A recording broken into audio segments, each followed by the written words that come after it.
তার মানে কি মুক্তিযুদ্ধের সন্তান নাতিপুতিরা কেউ মেধাবী নেই, যত রাজাকারের বাচ্চারা নাতিপুতি হলো মেধাবী, তাই না? 31 জুলাই মার্চ ফর জাস্টিস কর্মসূচি পালন করেছিলাম আমরা বৈষম্যবিরোধী ছাত্র আন্দোলনের প্ল্যাটফর্ম থেকে।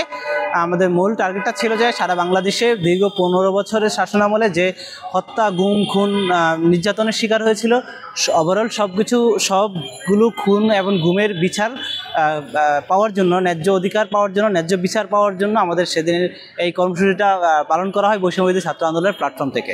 আপনারা জানেন যে বৈষম্যবিরোধী ছাত্র আন্দোলন যখন আন্দোলন শুরু করে, কোটা সংস্কার আন্দোলন, তখন বাংলাদেশের তৎকালীন পেশিবাদী সরকার এই দেশের ছাত্র জনতার উপরে প্রহার করে এবং অসংখ্য ছাত্র জনতাকে হত্যা করে, নির্বিচারে গুলি করে হত্যা করে, এবং সেটার সরাসরি মদতদাতা ছিলেন প্রধানমন্ত্রী শেখ হাসিনা। এবং তার এই নির্দেশেই সেদিন ছাত্র জনতার উপরে এই ধরনের নির্যাতন শুরু হয় এবং গণহত্যার মতো একটা ঘটনা ঘটে যায় আর কি। তো তারই ধারাবাহিকতা বৈষম্যবিরোধী ছাত্র আন্দোলন কোটা সংস্কারের যে দাবি ছিল, সেই দাবি যখন মাঠে নামার সাথে সাথে তাদের দাবি তো যৌক্তিক, আমাদের সবগুলো দাবি যৌক্তিক ছিল, এবং সেই দাবিগুলো তারা আমাদের গ্রহণ না করে তারা উল্টো আমাকে সেই দাবিগুলো খারিজ করে দিয়ে বরঞ্চ আমাদের উপরে যে প্রহার করেছে তারই একটা প্রতীকী হিসাবে বিভিন্ন জায়গা হত্যা, খুন হয়েছিল, সেই ধারাবাহিকতা আমরা আমাদের মার্চ ফর জাস্টিস কর্মসূচি পালন করেছি। আমার সাথে যে ঘটনাটা ঘটে তার আগ মুহূর্তটা ছিল এতটাই ভয়াবহ যে আমি আসলে ভাষায় প্রকাশ করতে পারবো না। কারণ আমি একটা স্বাধীন দেশের নাগরিক হিসাবে আমি বাংলাদেশ সরকারের কাছ থেকে যেই সকল নিরাপত্তা যে অধিকার সেটা পেয়ে থাকি এবং বিভিন্ন ধরনের অধিকার পেয়ে থাকি, সেই অধিকারগুলো থেকে বঞ্চিত হয়েছি। এবং পুলিশ প্রশাসন আমাকে, আপনারা দেখেছেন বিভিন্ন অনলাইন মিডিয়ার মাধ্যমে যে পুলিশ প্রশাসনের ভাষা কত অকথ্য ছিল, কত জঘন্য ছিল, তারা সেই ভাষাগুলো ব্যবহার করেছে। এবং আমার সাথে থাকা প্রত্যেকটি শিক্ষার্থীকে তারা এমন অকথ্য ভাষায় কথা বলেছিল, তাদের বিভিন্ন আইডেন্টি ক্রাইসিস সেটা তৈরি করেছিল আর কি। এই ধরনের ঘটনাই আমাদের সাথে প্রায় ঘটতো, কিন্তু ওই দিনের ঘটনাটা ছিল খুবই মর্মান্তিক এবং বাংলাদেশের ইতিহাসে একটি কলঙ্কজনক অধ্যায়। আপনারা জানেন দীর্ঘ 15-16 বছর কিন্তু এই দেশে যেই পেশিবাদ শাসনামল, তারা কিন্তু বাংলাদেশের প্রত্যেকটি মানুষের কণ্ঠরোধ করে রেখেছিল। তাদের বিরুদ্ধে কেউ কথা বলতে পারতো না, তাদের নিয়ে কেউ আলোচনা করতে পারতো না, সমালোচনা করতে পারতো না।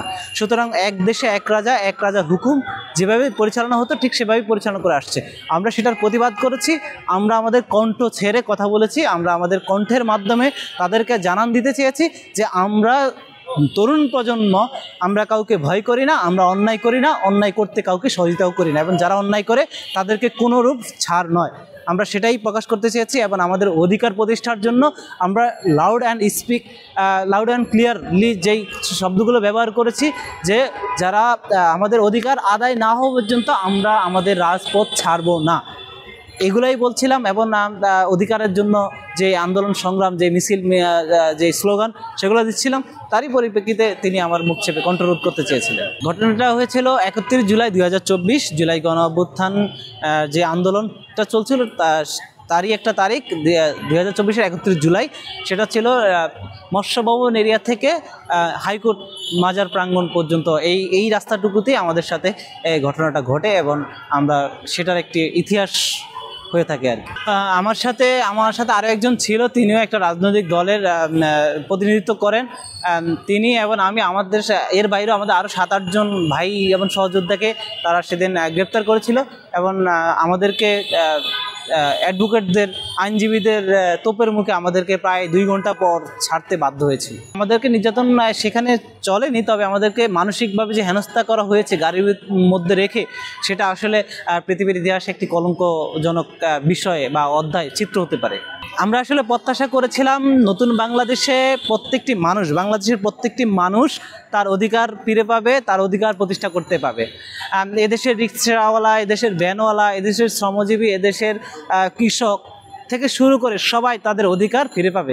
কিন্তু আসলে আমরা দেখেছি আমাদের এই সরকার সেটা করতে ব্যর্থ। আমরা হতাশা প্রকাশ করছি এবং আমরা মনে করি আমাদের এদেশের কৃষক শ্রেণীকে যদি বাঁচিয়ে না রাখতে পারি, তাদের অধিকার যদি প্রতিষ্ঠা করতে না পারি, শ্রমজীবীর অধিকার যদি প্রতিষ্ঠা না করতে পারি, পেশাজীবীর অধিকার যদি প্রতিষ্ঠা করতে না পারি, তাহলে আমাদের জন্য এই রাষ্ট্রের জন্য একটি কলঙ্কজনক। এবং এই রাষ্ট্র থেকে আমরা যেটা প্রত্যাশা করি সেটা আসলে প্রত্যাশার বাহির। এবং আমরা প্রত্যাশা করেছি সেটা হয়নি। প্রত্যাশামূলক যেই বিষয়টা আমরা পাওয়ার কথা ছিল সেটা রাষ্ট্র আমাদেরকে দিতে পারেনি এবং জনগণের কাছে সেটা তুলে ধরতেও পারেনি। আমরা শুনেছি রাষ্ট্রপক্ষ রাষ্ট্রের পক্ষ থেকে তার বিরুদ্ধে মামলা করেছেন এবং তাকে কোর্টে হাজির করেছেন। তার পরবর্তী সময় আমি আর জানি না কি হয়েছে, বা কেউ আমার সাথে যোগাযোগও করেনি, বা আমিও কারোর সাথে যোগাযোগ করিনি।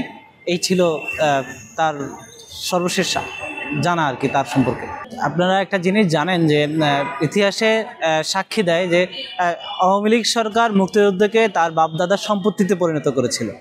তো জুলাই গণঅভ্যুত্থানেও ঠিক সেমভাবে আমাদের সহযোদ্ধা, আমাদের কমরেডসরা জুলাইকে তাদের সম্পত্তিতে পরিণত করেছে। এবং এই জুলাই গণঅভ্যুত্থানের সকল স্টেক হোল্ডার যারা ছিলেন তাদেরকে একটা সাইডে রেখে তারা এখন কার্যক্রম পরিচালনা করছেন। তো সুতরাং জুলাই ব্যাহত হয়েছে, এই কথাটা অকপটে বলতেই পারি। এবং এটা আমি স্বীকার করছি যে আমি স্বীকার করছি না, জুলাই ছিনতাই হয়ে গেছে, এটা আমি বলতে পারি।